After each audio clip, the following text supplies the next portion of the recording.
Hey, it's Tucker Carlson. There's never been a candidate for president the media hated more than Robert F. Kennedy Jr. You thought that title belonged to Donald Trump. Of course it must. But go check the coverage. Trump got a gentle scalp massage by comparison when he announced. When Trump rolled out his presidential campaign in 2015, the New York Times waited until the 17th paragraph of the story to attack him. But as well known as he is, the paper said at the time, Trump is also widely disliked. And then they cited a poll to back it up. That was the attack on Trump. 8 years later, the Times attacked Bobby Kennedy in the very first sentence of the story. Quote, Robert F. Kennedy Jr., the paper declared, announced a presidential campaign on Wednesday built on relitigating COVID-19 shutdowns and shaking Americans' faith in science. Shaking Americans' faith in science. Imagine if you were an ordinary New York Times subscriber reading that over coffee in your pre-war rent-controlled duplex on Columbus Avenue. You'd think Bobby Kennedy had just declared war on the Enlightenment. My fellow Americans, I have come to shake your faith in science. Join me as I drag our nation back to the medieval period. You'd be appalled. CBS News viewers likely were appalled. In its coverage of Kennedy's announcement, CBS denounced the candidate's views as, quote, misleading and dangerous. The LA Times called him a threat to democracy. At the offices of National Public Radio in Washington, a full-blown Category 5 hysteria typhoon broke out. NPR devoted an entire segment to savaging Kennedy, not just as a candidate, but as a human being. NPR described him as someone who, for his own perverse reasons, has made, quote, debunked and false and misleading claims that undermine trust in vaccines, and who, in his spare time, provides moral support to crazed extremists who, quote, rally under the banner of what they call liberty or freedom. People magazine didn't even bother to report a single word of anything Kennedy said at his announcement, and instead wrote an entire story about how his relatives hate him. Kennedy's younger sister, Carrie, the magazine reported solemnly, does not approve of Bobby Jr.'s harmful views. His harmful views! Bobby Kennedy's thoughts alone are evil enough to hurt people. That's been the tone of the media coverage around Bobby Kennedy Jr. for the past 18 years, since July of 2005. That's the moment that Kennedy published a magazine article suggesting there might be a link between the rise in diagnosed autism cases and the ever-expanding schedule of mandatory childhood vaccines. The day that story was published, Kennedy's reporting was considered so solid that two outlets ran it simultaneously, Rolling Stone and Salon.com. Unfortunately, neither one of them understood what they were up against. The pharma lobby rolled out the most ferocious public relations campaign in memory, and both publications swiftly caved. Both pulled the story and then disavowed it, groveling as they did. No one in the national media bothered to explain why autism diagnoses had skyrocketed. If it wasn't the vaccines, and maybe it wasn't, then what was it? To this day, there has not been a convincing explanation. Instead, reporters just attack Bobby Kennedy. They've called him a lunatic and a Nazi. Instagram shut down his account. YouTube just last week pulled down a perfectly reasonable interview he did with Jordan Peterson, citing unspecified misinformation, and so on. Kennedy became the most censored famous person in the United States. At this point, most Americans have heard a lot more about Bobby Kennedy Jr. than they've heard from him. He doesn't get many offers to speak from big platforms. But last week, Joe Rogan gave him one. Here's some of what he said. Why do 5 of my 7 kids have allergies? You know, and of course we know why, because aluminum adjuvants give you allergies. They're designed to make you, to create a hyperimmune response to foreign particles. And the last category is, the allergic diseases, peanut allergies, food allergies, eczema, which I never knew anybody with eczema when I was a kid. I never, asthma, I knew people with asthma, but it wasn't 1 in every 4 black kids like it is today. So, all of those things. Now, we went from 6% of American having chronic disease. By 1986, we're starting to have the vaccines, and we got and 11.8% of kids now, so it's doubled. Why do 5 of my 7 children have allergies? Now, we don't know the answer, of course, But it's an interesting question. In fact, it's an important question that deserves an adult answer, not that you should hold your breath waiting to get one. Bobby Kennedy asks a lot of questions like that. He notices things. Kennedy pays attention to the world around him, and he wonders why it's changing. He's an outdoorsman, a falconer, and a fly fisherman. He's interested in how nature works. He's curious. Not so long ago, these qualities were considered essential to the practice of science. All scientific discovery comes from observation, empiricism, patient watching. Without the willingness to put aside your pre-assumptions and assess with honesty the things you see and touch and smell, the changes taking place right in front of your face, you can't do science. You can't create art either, or journalism, or theology. You have to be willing to notice the obvious. And when they tell you you're not allowed to notice the obvious, you should be concerned. Imagine you're on a commercial airline flight. The plane is just leveled out at 37,000 feet. You're closing your eyes for a nap. And suddenly you smell smoke. And it's not your imagination. You can see it. It's starting to fill the cabin. All around you, people are hacking and choking. The guy in the next seat has a napkin pressed against his mouth, and he's mumbling what sounds like Psalm 23. Yea, though I walk through the valley of the shadow of death. So clearly, the airplane is on fire. But almost unbelievably, no one has said a word about it. Not a single person is acknowledging this is happening. Everyone is silent.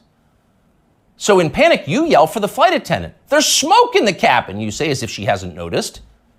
But she stares at you with hard eyes. Shut up, racist, she replies. That's a dangerous Russian conspiracy theory. Stop spreading misinformation or I'll call TSA and have you arrested when we land. That sounds like a fever dream, but it's also pretty close to the experience of living in the United States at the moment. All around you, things seem to be fraying and getting worse. Your gut tells you there's something very bad going on, and all the evidence suggests that there is. But the people in charge won't acknowledge that. Everything's fine, they scream. Stop noticing. But wait, I don't remember this many kids having allergies or asthma or eczema or autism or, for that matter, body dysmorphia. And why so many suicides? What's going on here? Shut up, stop asking questions. That's their answer. But Bobby Kennedy won't stop asking, and that's why they hate him. As Kennedy spoke on the Rogan show, a reporter for Vice.com called Anna Merlin was watching. Merlin was so enraged by what she saw that she dashed off an article attacking Joe Rogan's employer for allowing the conversation to take place. Spotify has stopped even sort of trying to stem Joe Rogan's vaccine misinformation, read the headline. The piece never even described much of what Bobby Kennedy had actually said. Merlin dismissed the entire interview as, quote, a detailed survey of Kennedy's most dangerously incorrect views, a far too extensive list to outline in full. In other words, we here at Vice don't have time to describe all of Bobby Kennedy's lies, but trust us, they were lies. Then Merlin called Spotify to see if she could get the episode censored. Much to her profound frustration, Spotify refused to censor the episode and kept the interview on its website. So she spent the next several days ranting about all of this on Twitter.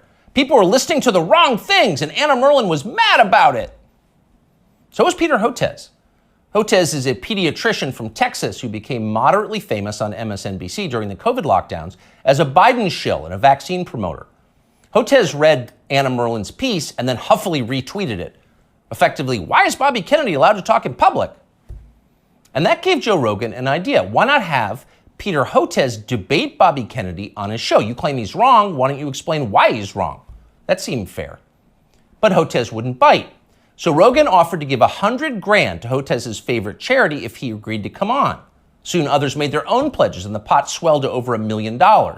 But still, Peter Hotez wouldn't come. Instead, he scampered back to MSNBC, where one of the channel's oilier hosts assured him he was doing the right thing by dodging the debate.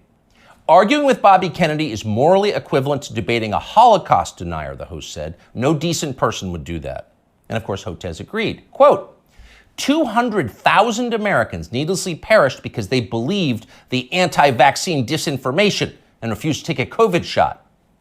So really, talking to Bobby Kennedy would be a lot like abetting murder. And Peter Hotez, MD, PhD, was not going to do that. But wait a second, you ask yourself. Let's think about those numbers. 200,000 people died because of vaccine disinformation from Bobby Kennedy and people like him? How do we know that? Is that really science? No, It's not science, because we don't know that. We can't know that. There is no way to know that. Peter Hotez's claim is a political attack posing as science, and he specializes in those. Here he is on television during the so-called pandemic.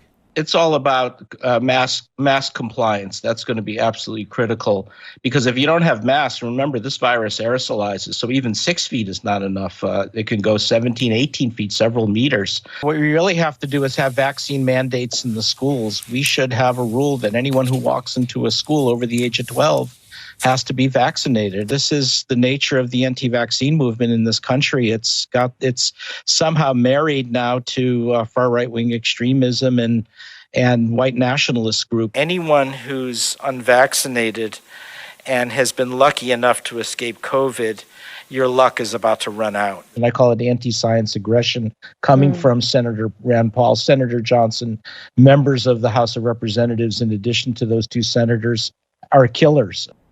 It's all about mask compliance. We must have vaccine mandates for children. Take the vax or you will die. Anyone who disagrees with me is a white nationalist and a killer, and probably an agent of Putin. Do we say probably? Let's revise that. Certainly an agent of Putin. Again, here is Dr. Peter Hotez.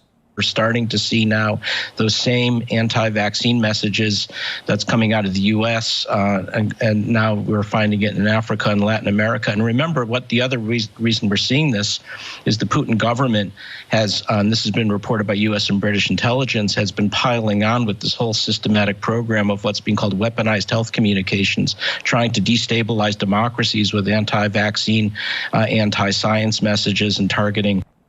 So according to British and U.S. intelligence, anyone who disagrees with Dr. Peter Hotez is a disloyal American working to destabilize our democracy on behalf of Vladimir Putin. Now, by comparison, never in his life has Bobby Kennedy Jr. said anything half that demented. But keep in mind, Peter Hotez claims to have a valid medical license. He is allowed to treat patients. After a while, even MSNBC viewers were going to have some questions about a guy who talks like that, and apparently some of them did. As the lockdowns wore on, the population started to notice that many of the core claims the TV doctors were making were untrue. You'd only need one shot. If you got the shot, you would never get sick. You would never pass the virus to others, and so on.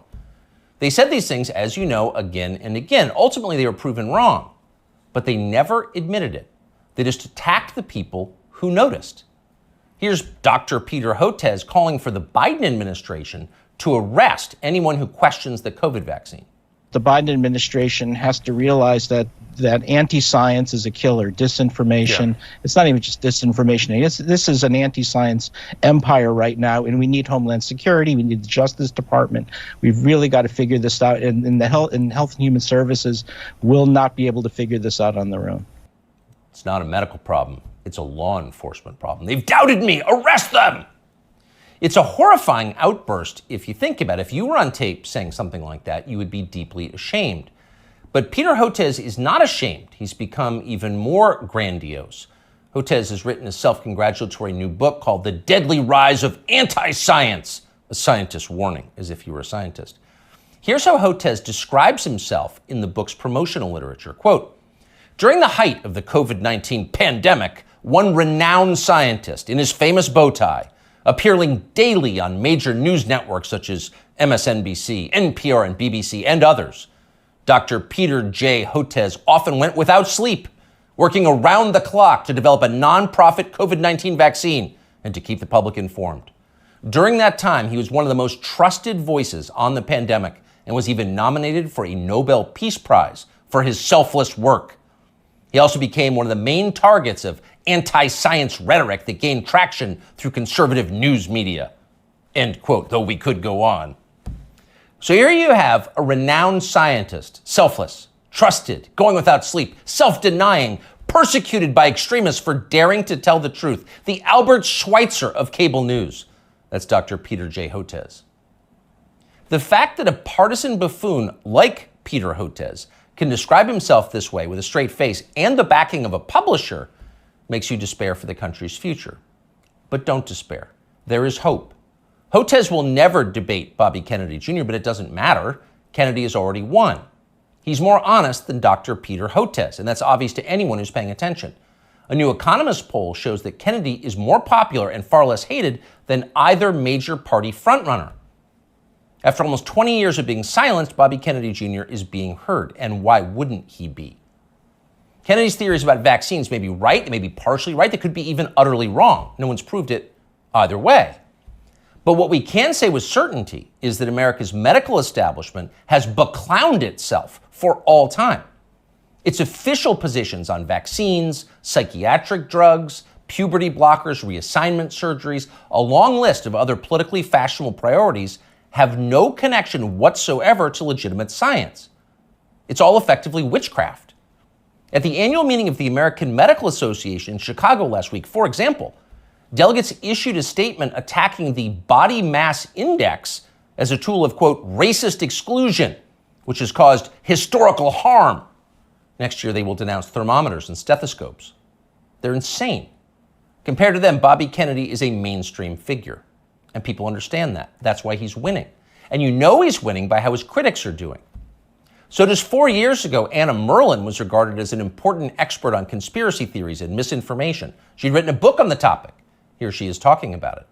I've always thought that in the case of conspiracy peddlers, it's not necessarily a super profitable enterprise to ask whether they really believe it or not, because I don't know what's in their hearts. I don't know what's in their minds. All I know is what they spend their time doing, which is promoting conspiracy theories. In the case of ordinary people, conspiracy consumers, and most Americans are, to some degree, consumers of conspiracy theories. All the studies that we have show that like 1 in 3 Americans believe in some conspiracy theory to some extent. For the people in the very sort of deep end of the conspiracy pool, people who are consuming a lot of conspiracy content, I think it's really important to look at the way it helps them make sense of the world and make sense of our political moment and make sense of a lot of times like what's happening in their own lives. All the studies that we have show that like 1 in 3 Americans believe in some conspiracy theory. Huh? You'll notice the upspeak, the rising inflection at the end of the sentence. That's a familiar tick in Brooklyn. It's designed to turn a declarative sentence into a question and thereby belittle the listener. Do you follow me? Is this too complicated for you? So the lady in the nose ring wants you to know she's smart, but she's not. When Merlan recorded that interview, Vice, where she now works, was valued at more than $5 billion. Genius investors like James Murdoch were showering the company with money. Everyone wanted in on the future of media, which was uptalkers like Anna Merlan lecturing you about racism and misinformation. But that has changed. Last month, Vice filed for bankruptcy. Anna Merlan is still on Twitter screeching about how her critics are transphobic, but nobody cares. Nobody wants to hear from Anna Merlan anymore. The gatekeepers are transparently ridiculous. Everyone can see that. People have started to notice. Younger people say the news is full of lies. In Kennedy's motorcade, 239 people. The death of Jeffrey Epstein.